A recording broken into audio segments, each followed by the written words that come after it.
Oke. Oke, Mas Raya bisa diceritain besok prosesi pemakaman sekitar jam berapa dan akan disolatkan di mana? Jadi besok itu rencananya kita bakal berangkat dari sini kurang lebih jam 10-an. Oh ya, kita kurang lebih akan berangkat jam 10-an ke Istiqlal. Di Istiqlal setelah sholat Jumat akan ada sholat goib atau sholat mayat untuk almarhum. Mungkin selesai itu kurang lebih jam 1.30.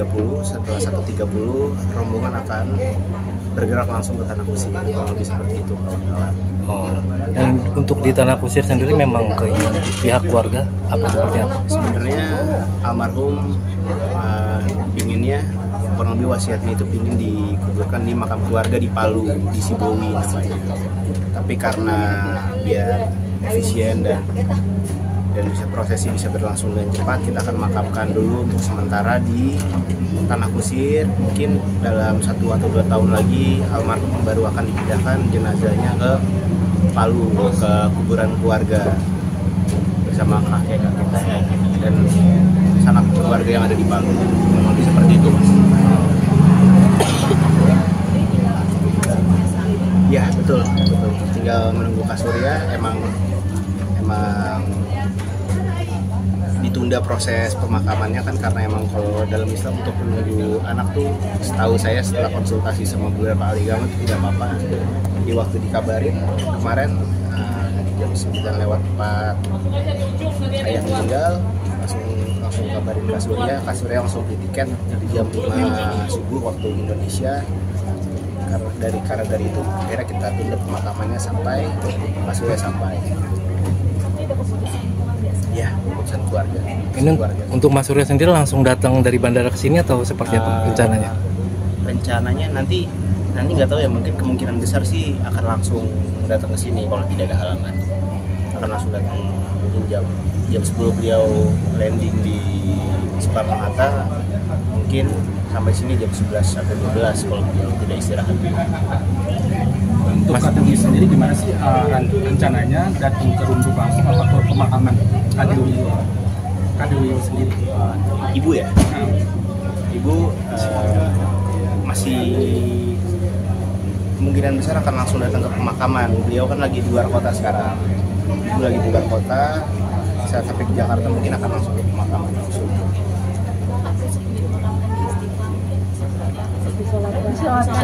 Oh, di sholat dari situ.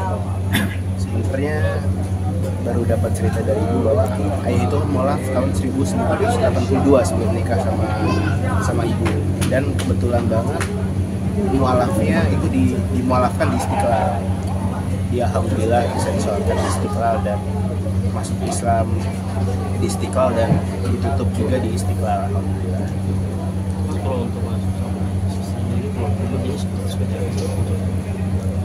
Ayah itu tipikal ya. Sebagai orang tua kan mungkin kalau di TV atau apa tegas, tapi sebagai orang tua sangat diplomasi juga sama anaknya, sangat terbuka buat diskusi. Kita banyak diskusi, setiap ketemu pasti berdiskusi, dari apa itu politik, apa itu seni, segala macam kita diskusi. Dan dia orang yang bebas tapi diarahkan, bebas dan terbatas. sangat dekat dengan anak-anaknya, apalagi sering sama cucunya Sama cucunya udah pasti dekat banget. Sama anak mungkin ya, kawan-kawan tahu sendiri emang ada periode waktu yang dimana ya, karena ya sejarah waktu itu kayak di Berdesa sempat gagal, tapi hubungan kami selalu baik dan banyak momen juga lah sama ayah, terutama waktu kita sering pernah liburan berdua bareng beberapa kali liburan kayak Bali, dan setiap saya ada pertandingan boxing atau beliau datang. Mas Raya, tapi pesan-pesan ayah yang selalu Mas ingat apa sih yang selalu disampaikan? Untuk bisa selalu memanusiakan manusia, untuk tidak pernah memandang kelas sosial, semuanya orang tuh harus berpikir sama gitu. Itu sih ya pesan dan tauladan yang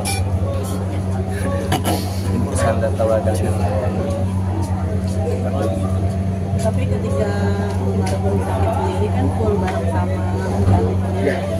itu memang sudah keputusan dari keluarga, tapi makanya juga Iya, betul.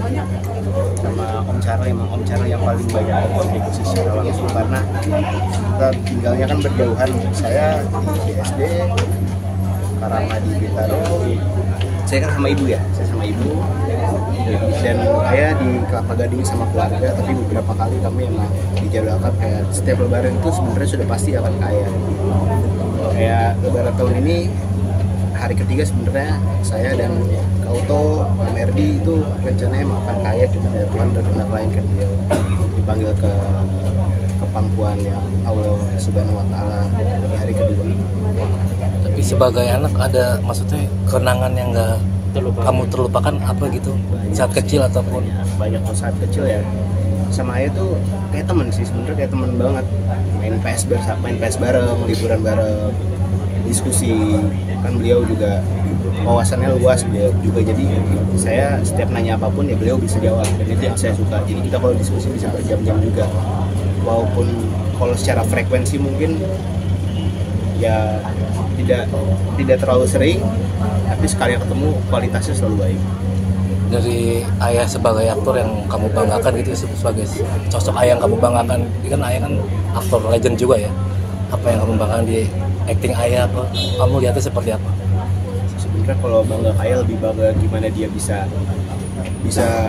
bersosialisasi di kehidupan sehari-hari sih, seperti nggak pernah memandang kelas sosial. Kalau masalah aktor ya udah pasti bangga, cuman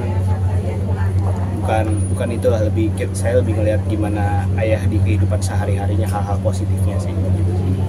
Mas Raya, ini kan Kak Surya dengar kabar dari jauh ya. Kira-kira keadaan Kak Surya sendiri, apalagi kan harus menunda pulang gitu, keadaannya gimana? Udah pasti ya, namanya kehilangan orang tua udah pasti, siapa yang nggak sedih. Kak Surya kemarin sih ya kita nangis bareng di video call. Akhirnya saat dapat kabar Kak Surya langsung beli tiket ke Jakarta pukul 5 paginya. Walaupun kan sebenarnya agak riskan karena Amerika kan lagi ganti presiden dan kebijakannya kan lagi susah buat imigran ya. Ya Kak Surya melawan resiko itu dan akhirnya kita pulang demi melihat ayah untuk yang terakhir kalinya. Sempat ada penyesalan nggak sih, maksudnya dia terlambat, akhirnya membuat pemakaman terlambat gitu, ada penyesalan tersendiri dari? Nggak ada yang harus disesali sih menurut saya, kan juga nggak ada yang berharap ayah bakal kembali secepat itu juga kan. Jadi ya ini semua kan masalah timing yang kebetulan Kak Surya lagi di sana dan nggak ada yang perlu disesalin sih. Emang udah jalannya seperti ini kan dari Tuhan. Mungkin selama ayah sakit mungkin ada komunikasi kan yang intens ke Kak Surya sendiri perihal keadaan ayah sebelum wafat? Sudah pasti kalau sama Kak Surya komunikasi lewat misalnya saya sama Kauto, sama Kamerdi, sama cucu-cucunya main kaya, udah selalu video call Kak Surya, itu udah hal yang pasti. Setiap kita ketemu ayah pasti kita video call Kak Surya, pasti. Kalau ayah mungkin dekatnya sama anak-anak mungkin suka membuat waktu kayak quality time sama anak-anak sama dia itu di momen yang momen itu kumpul semua atau sudah biasa kalau quality time sama anak maksud juga biasa pernah nggak kalau ayah? Oh sering. Ya misalnya kita makan di restoran, udah pasti itu udah pasti. Atau di saat-saat momen-momen kayak lebaran itu udah pasti ketemu juga.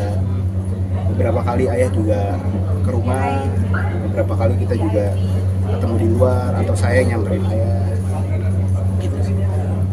Sempat punya firasat nggak mas? Sebelum ayah meninggal punya firasat mas? Ya, kalau dibilang jujur sih ya ada beberapa, cuman namanya firasat kan kadang-kadang kita suka denial ya. Jadi kayak ini firasat doang, ternyata ya udah jalannya seperti ini kan yang terbaik juga. Beliau udah sakit lumayan lama ya. Kalau kita ambil positifnya ya beliau udah lebih sudah tidak ngerasain rasa sakit lagi dan sudah tenang di sana. Terutama kan udah ada yang nungguin juga, kakak yang pertama almarhumah Rizka udah akhirnya bisa bareng sama ayah lagi di sana. Ya firasat aja sebenarnya, nggak ada mimpi, nggak ada apa. Oke.